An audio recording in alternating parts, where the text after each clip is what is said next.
I want to consider the disposal of subsidiary where significant influence is retained.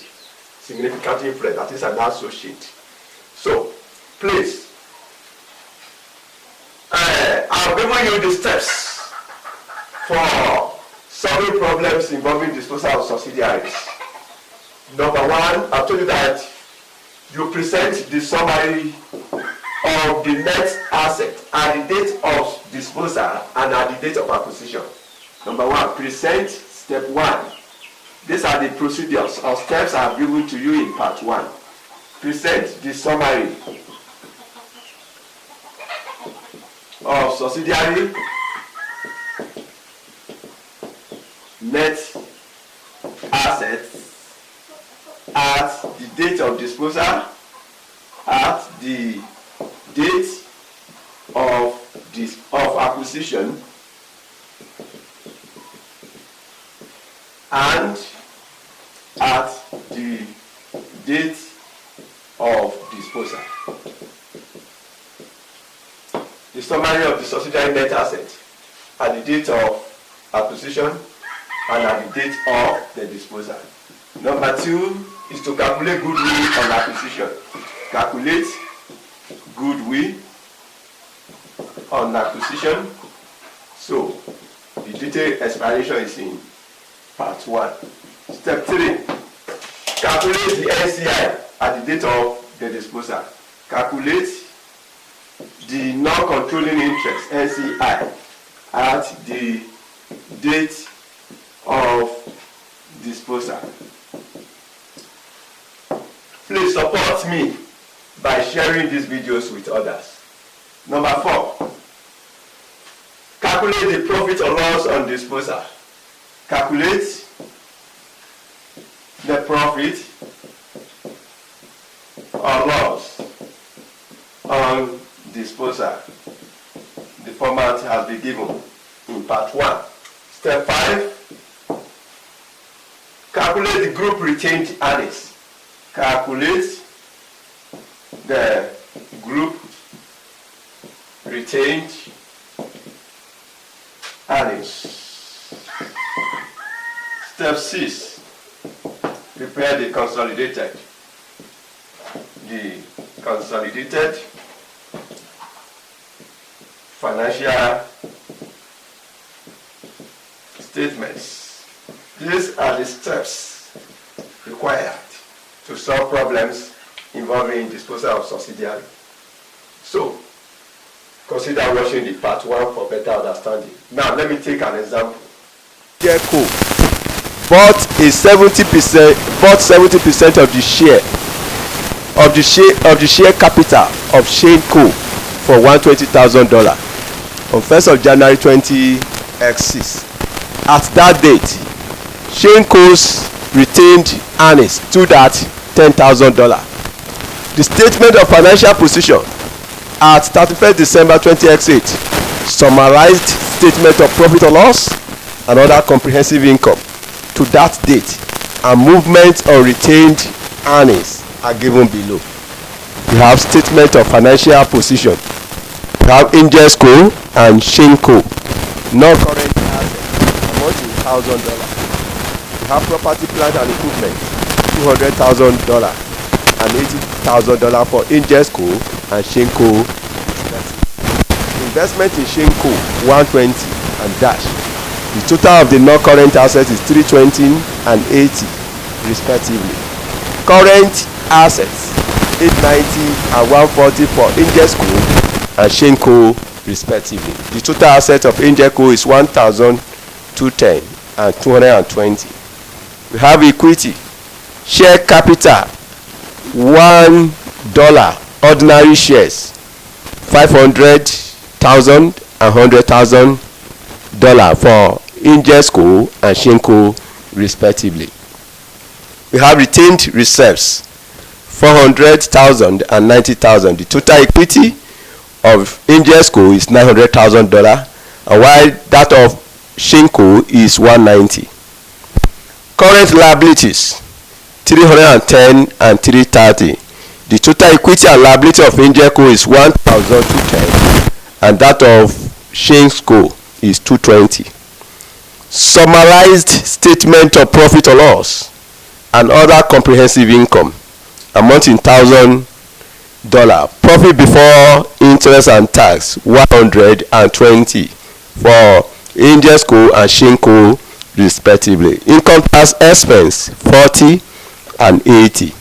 Profit for the year 60 and 12. Then other comprehensive income not recognized to profit or loss net of tax 10 and 6. Then we have total comprehensive income for the year 70 and 18 for Angels Co. and Shane Co. respectively. We have movement in retained reserves amounting 1,000. Balance at 31st December 20x7 we have 330 and 72.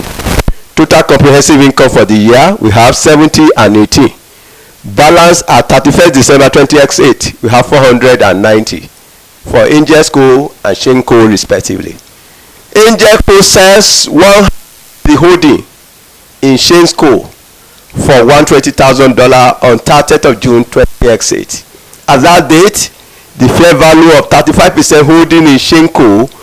was slightly more at $130,000 due to a share price rise.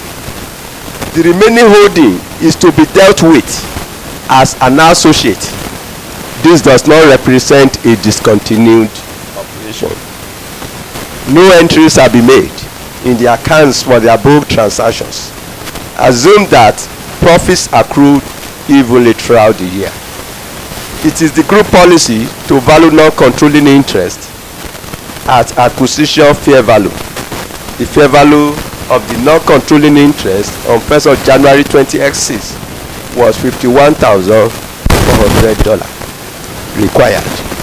Prepare the consolidated statement of financial position, statement of profit or loss and other comprehensive income, and a reconciliation of movement in retained reserves for the year ended 31st December 20x. Let's have the solution.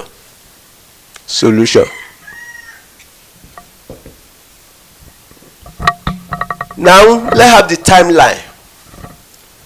So now the accounting year, back to the question. You have to prepare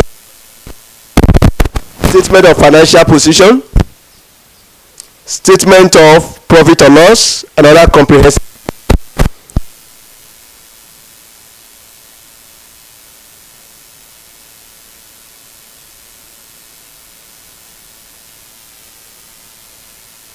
Yes, 8.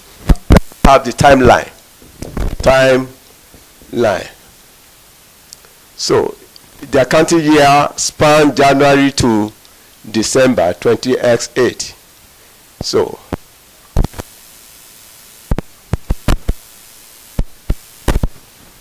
this is January 1 20x8 and this is December 31st 20x8. From January to December, that is the accounting period of this entity. Now you can tell that Angel sells one half of the holding in Shane Co. for $120,000 on 30th of June 20x8. Disposal took place during 20x financial year, June 30th of June 20x8. That is the date of disposal. That means from January 1st 20x8 to June 20x8, the entity will remain a subsidiary. From January 1st 20x8 to December 31st, to 30th of June 20x8, the entity will remain a subsidiary because the percent. And you were told that Angel Co. sells one half. Remember, the holding of Angel Co. in Shane Co. is 70%. You were told that Angel Co. bought 70% of the share capital of Shane Co. So now if half of it is sold, disposed of half of 70%. That means 35% is sold. Therefore, 35% will be retained. This 35% that is retained is a significant influence. So control will be lost, but a significant influence is retained. So that means from January to June, the entity will remain a subsidiary. That is, if you want to consolidate the statement of profit or loss, statement of profit or loss and other comprehensive income, statement of comprehensive income will be consolidated from January to June 30, 20x8. So January to June, statement of profit or loss will be consolidated.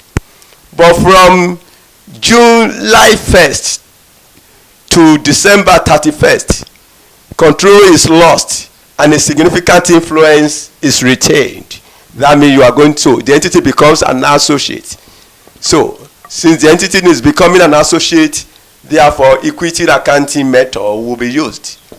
Equity method of accounting will be used to consolidate the associate from July 1st, 20x8 to December 31st, 20x8. I've told you that the entity remains subsidiary up to June. That means the statement of profit or loss or statement of comprehensive income or SHANCO, you are going to apply time apportionment 6 months, 6/12 for the subsidiary. 6/12, 6/12.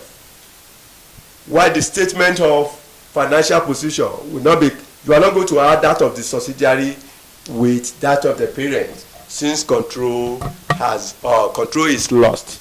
The assets or liability is no longer that of the parent. So since control has been lost, a significant influence is retained. Now go by the procedures I gave you. I told you that the next thing is to have the summary. Let me say working, if this is working 1, let me have this as working 1, working 2. Summary of SHANCO net assets at the date of acquisition.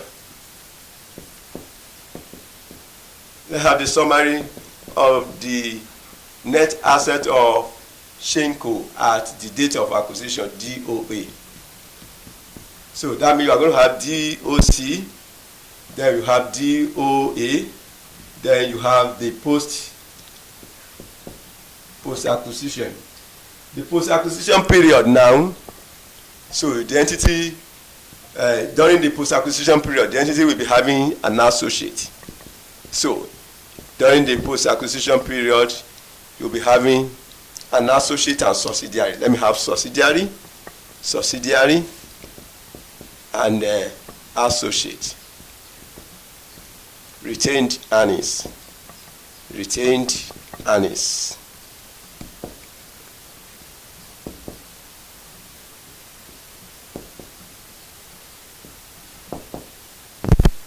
Then the net assets include, we have share capital and retained reserves, 190 respectively.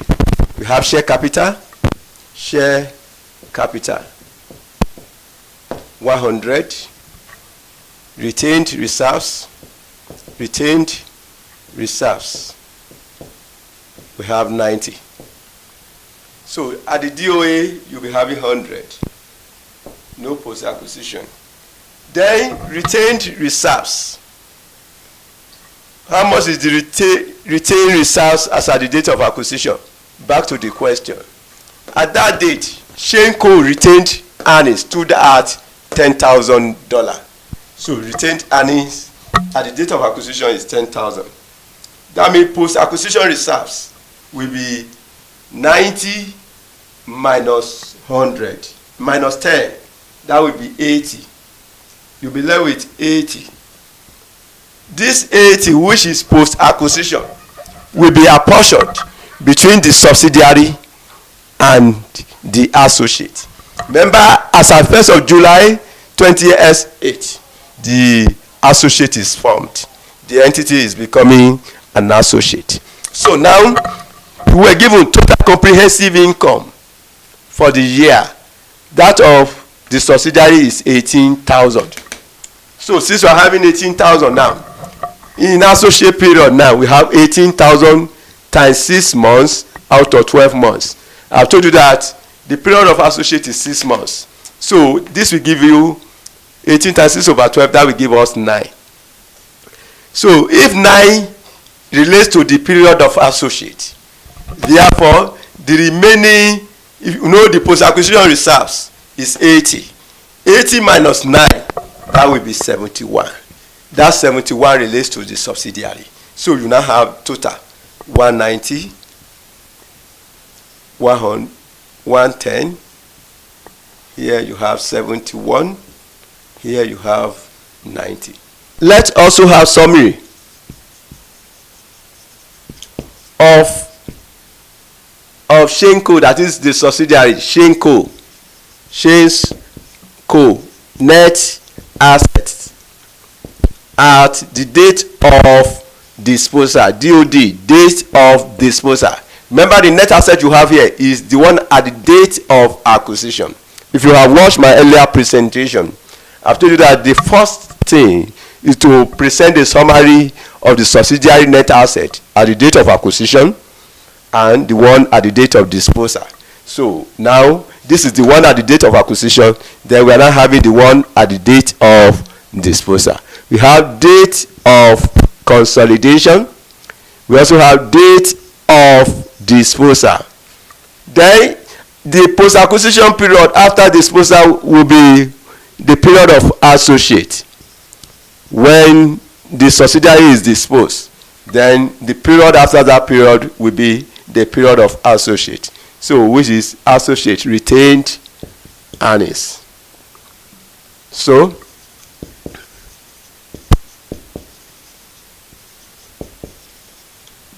now we have share capital, and retained reserves. The share capital still remain 190.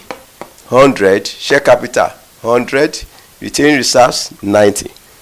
100, then 90. The share capital at the date of disposal still remain 100. How much is the retained reserves at the date of the disposal? Remember, the retained reserves, total comprehensive income, the one for the year, since the disposal took place during the year. The retained reserves of the subsidiary is 18. That means the one for the period of the associate, 18 times 6 over 12, which will still be 9. Then the one that relates to the disposal period, 90 minus 9, that will be 81. So if you sum up this, you have 190.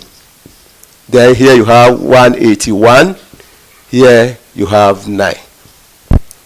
Then the next step is to calculate the goodwill on acquisition of the subsidiary. We want to calculate the unimpaired goodwill. Let me have working 3. Calculation of goodwill on acquisition.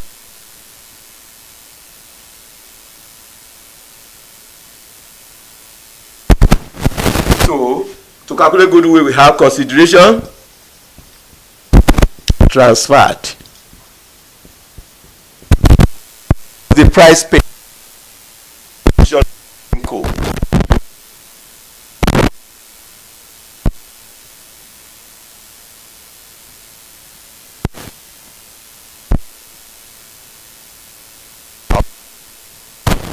then followed by NCI.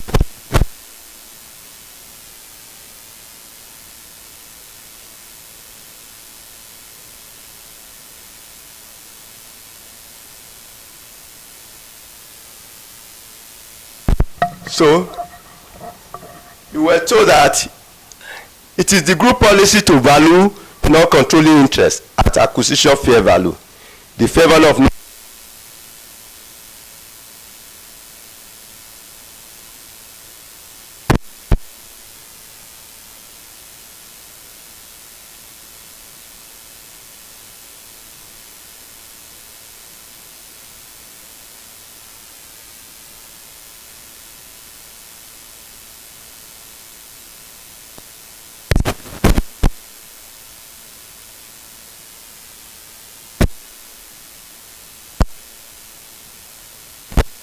fair value.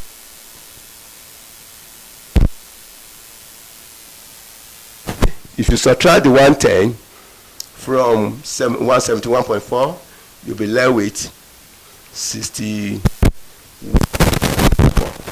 That is goodwill on acquisition of Shane. And remember goodwill working for. Let's calculate the non-controlling interest. Non-controlling interest at the date of disposal. Non-controlling interest at the date of disposal. Take note of that. So to calculate the non-controlling interest, please, for better understanding, I will advise you watch my earlier presentation. So I have them. Then the link to it will be included in the description to this video. So you have non-controlling interest, non-controlling interest at acquisition, and you were told that the policy is to value non-controlling interest at fair value, and you were given the fair value of non-controlling interest to be 51,400. So 51,400, 51,400. Now have NCI share of post acquisition reserves. Back to the summary of our net assets. You know, the post-acquisition reserves is 71. So the percentage attributable to NCI is 30%. 30% of 71,000. 30% of 71,000. That gives us 21.3. 21.3. You should add that to 51.4. 51.4. Then you have 72.7. That is the net non-controlling interest at the date of disposal. Working 5. Working 5. The next step, I told you that you should calculate the goodwill at the date of the disposal. I mean, calculate the gain or the profit or loss on disposal. Profit or loss on disposal. That is the next step.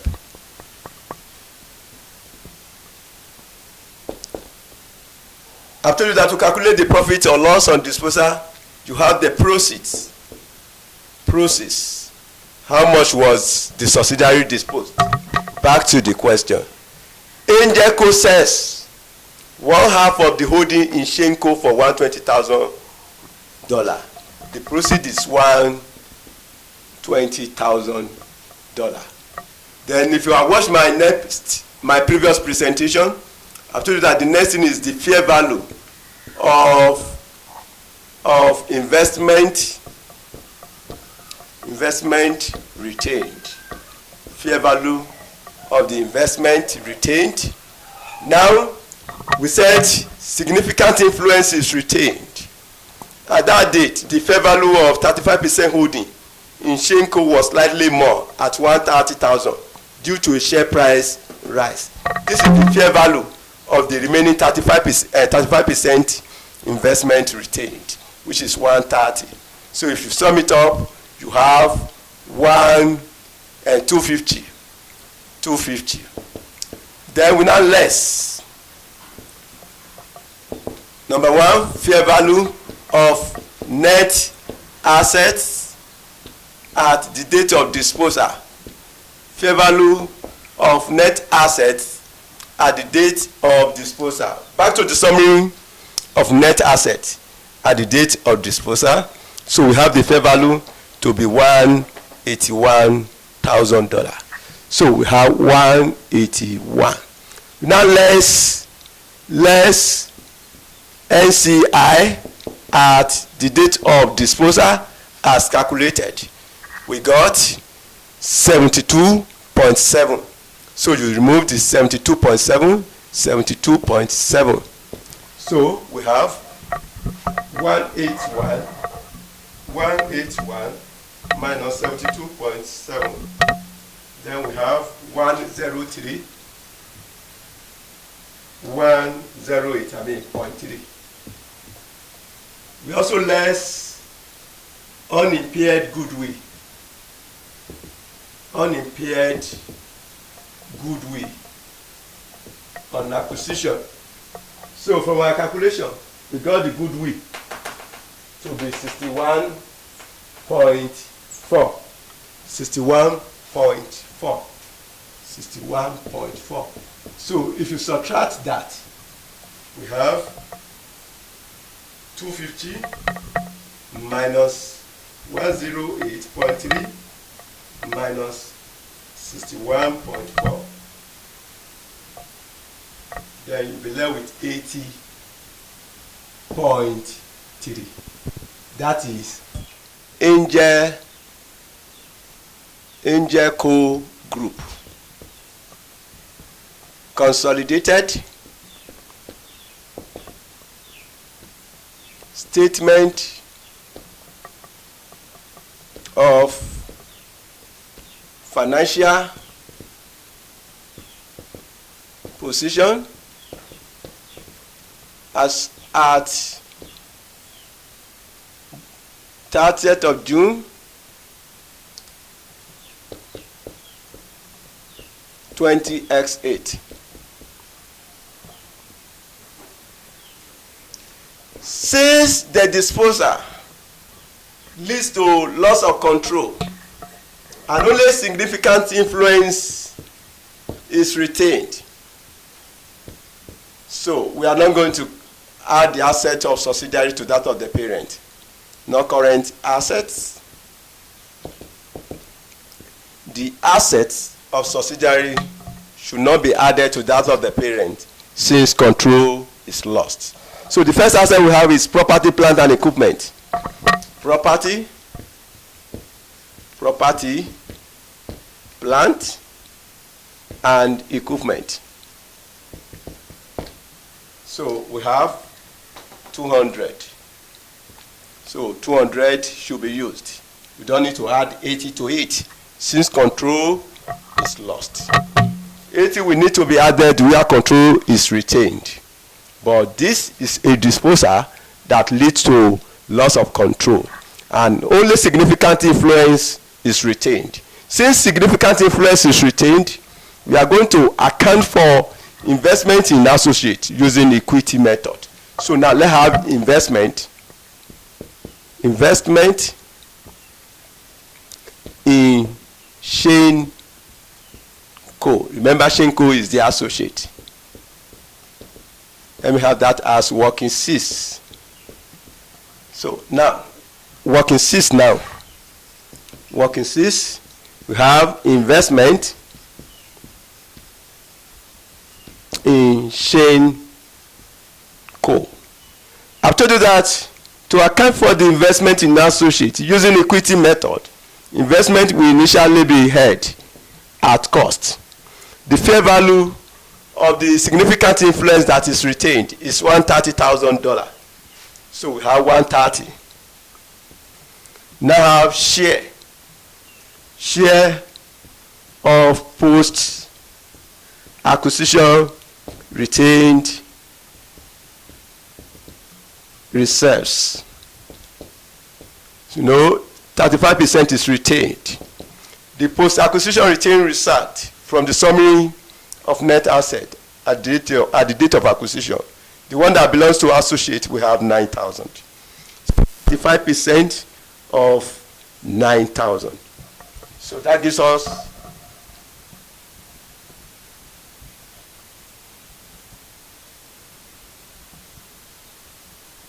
$3.15, 3,150.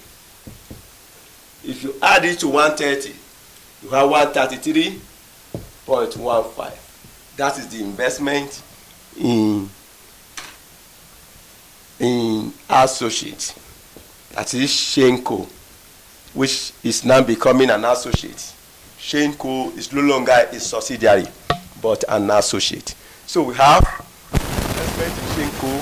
133.15.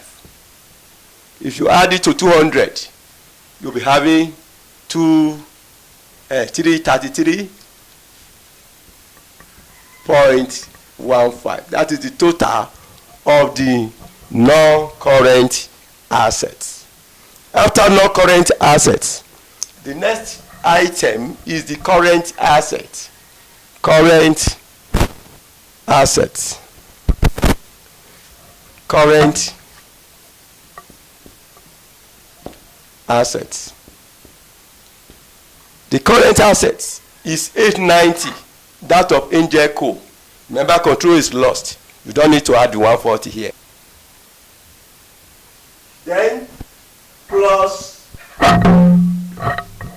we have Angel Co sell one half of the holding in Shane Co for $120,000 plus cash received on disposal, which is 120. So this 120 is the cash received on disposal. So if you add the 120 to 890 plus 120, that gives us 1,010. 1,010. If you add it to 333.15, so you have 1,343.15. 1,343.15. This is total assets. Total assets. After total assets, we have equity and liability. We have equity shares. Under equity, we have share capital of 500 for parents. So we have share capital of $1 each, and that is 500. Then we also have retained reserves. Let's have that as working 7. Working 7. Retained reserves.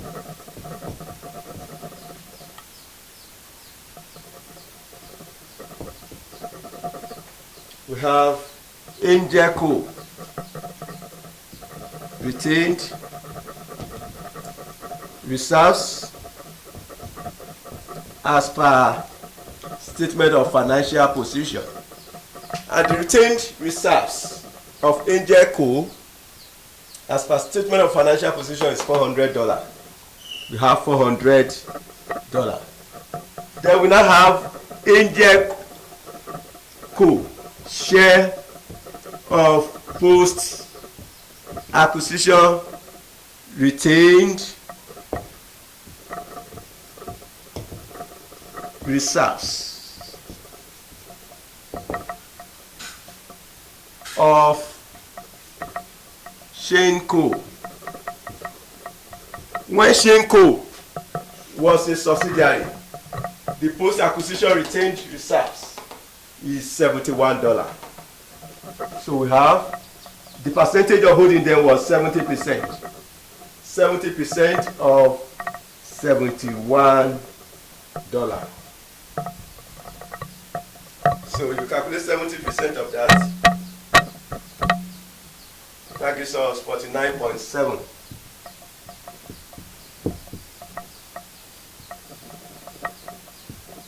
Then when Shane Co. becomes an associate, 35% was retained, and the post-acquisition retained earnings of associate is $9,000. 35% of 9,000. That gives us 3,150. 3.15. Then profit on disposal of Shane Co. That is our subsidiary, working 5. We have profit or loss on disposal of 80.3. 80.3 from our working 5. So if you add it up, 400 plus 49.7 plus 3.15 plus 80.3. That is total 533.15. That is retained reserves. So reserves working 7 533.15. So if you add this, you have 1033.15. Then after this, you have current liabilities. Current liability. Current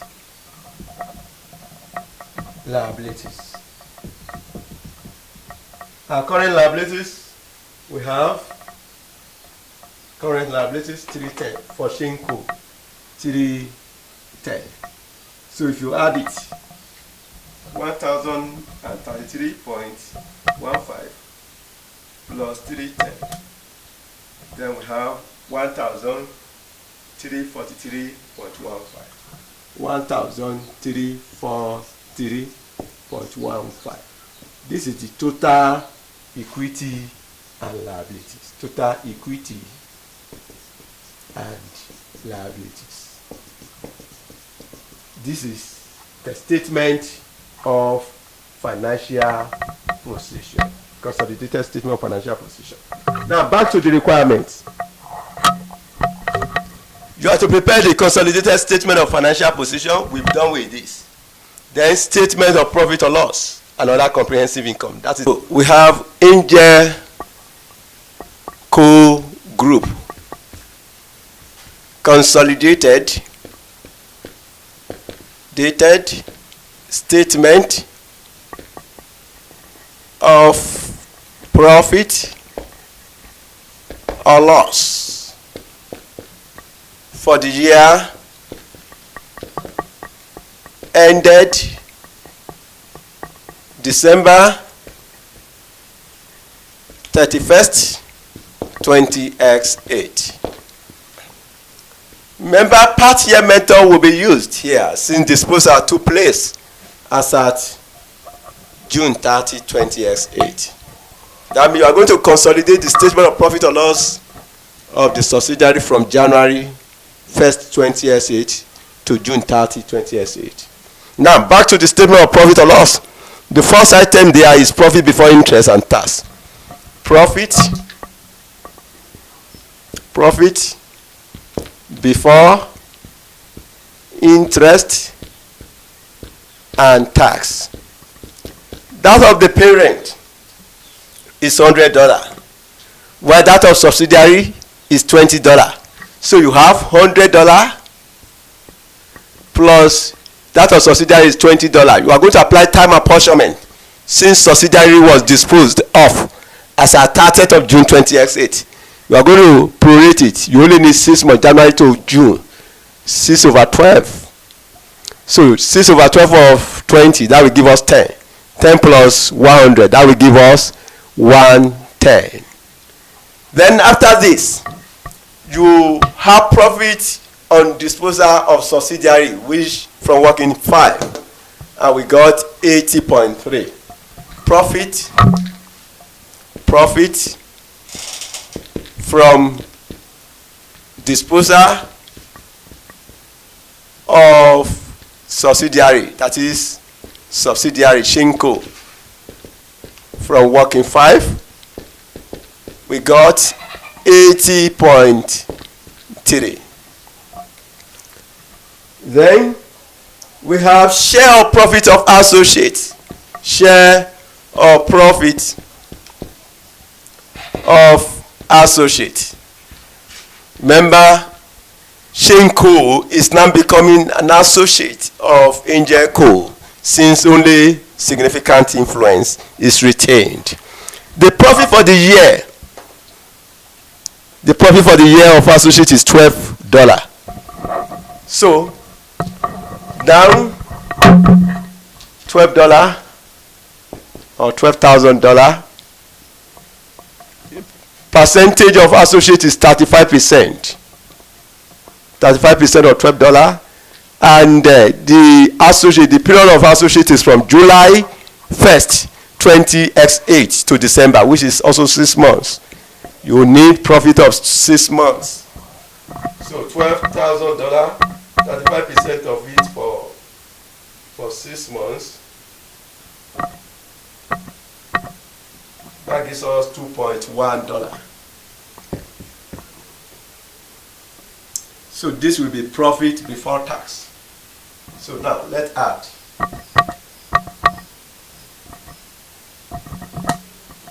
You have 192.4. Then the next thing is income tax expense. Income tax expense. Income tax expense. That of Ingeco is 40. Then Shane Code 8. 40 plus 6 over 12 of 8. 6 over 12 of 8 will be 4. 4 plus 40, that will be 44. So if you remove that, then you have 148.4. This is the profit for the period. Profit for the period. Profit for the year. Then we now have items of other comprehensive income. Other comprehensive income. That of Ingeco, we have $10, and that of Shenco, we have $6. 10 plus 6, and the subsidiary period is 6 months. So 6 times 6 over 12, that will be 3. 3 plus 10, that will be 13. Share of other comprehensive income of associate. Share of other comprehensive income of associate. Other comprehensive income of associate is associate period. Other comprehensive income is still 6. The period of associate is 6 months. So we have 6 times 6 months out of 12 months times percentage attributable to associate is 35%. So this is 3 times 0.35. That gives us 1.05. If you add it, plus 13 plus 148.4, then you have 162.45. This is the total comprehensive income. Total comprehensive income for the period. The total comprehensive income, the profit for the period, we are going to share between the parent and the subsidiary. So we have profit for the period attributable to, let's say, owners of parent, owners of parent, owners of parent, and the NCI. No, the profit for the period is 12. The one that falls within the consolidation, we have 60 for the parent. That of subsidiary is 12. The consolidation period is 6 months. 6 out of 12. And the percentage attributable to NCI is 30%. So 6 over 12 times 12, that will be 6. 30% of 6. That gives us 1.8. 1.8. Remember the profit for the period is 148.4. 148.4. Now subtract 1.8 from it. The balancing figure is the amount attributable to the parent minus 148.4. Then we have 146.6. So this is the profit for the period. Total comprehensive income. Total comprehensive income attributable to, let's say, owners of the parent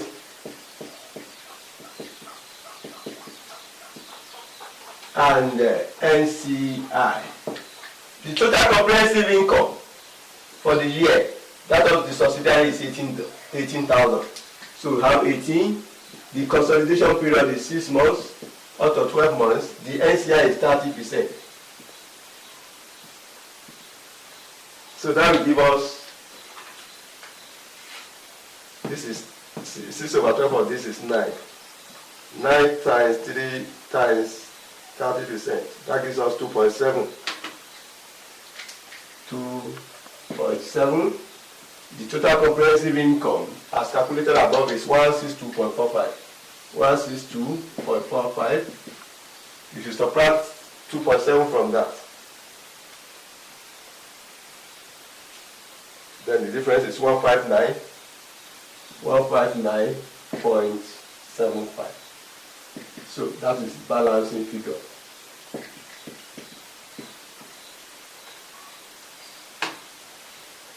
Back to the final requirement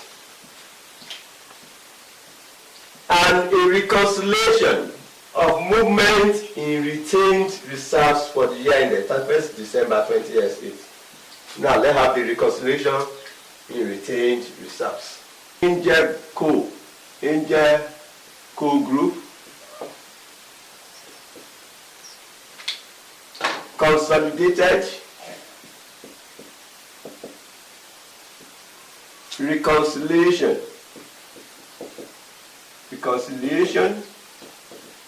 of retained reserves for the year ended December 31st, 2008. So now, if you look at the movement in retained reserves, the balance, we have 330 and 72,000. So we have India Co, and we have Shane Co.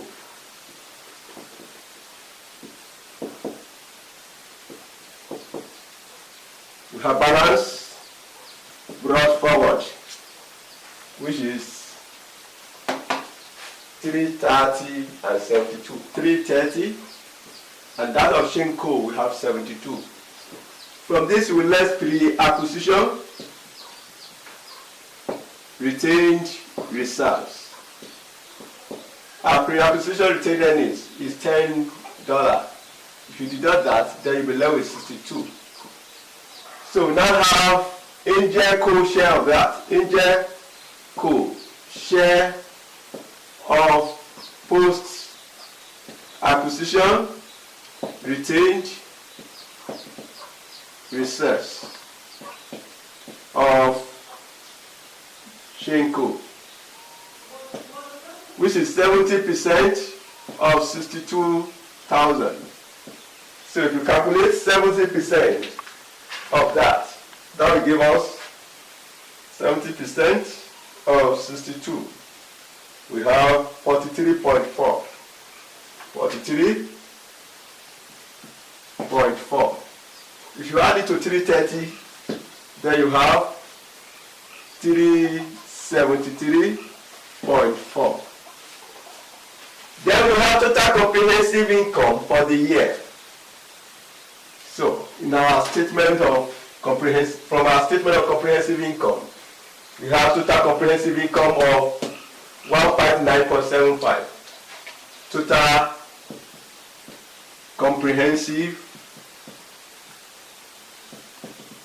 income for the year. That of the parent, the one attributable to the owners of the parent, which is 159.75.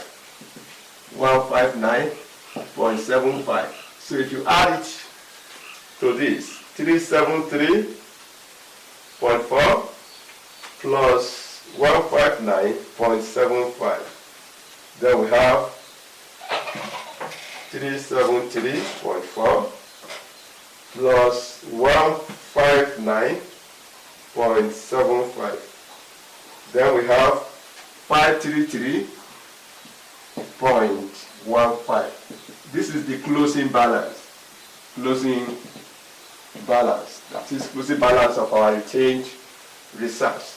If you check that with our working file, working 7, retained reserves 533.15. We discover that the amount agrees with this. So this agree with this. So that is all about the solution to this question. This is the end of my presentation on disposal of subsidiary where significant influence is retained. My next presentation will involve disposal of subsidiary where control is retained. Thanks for watching EasyCam. Please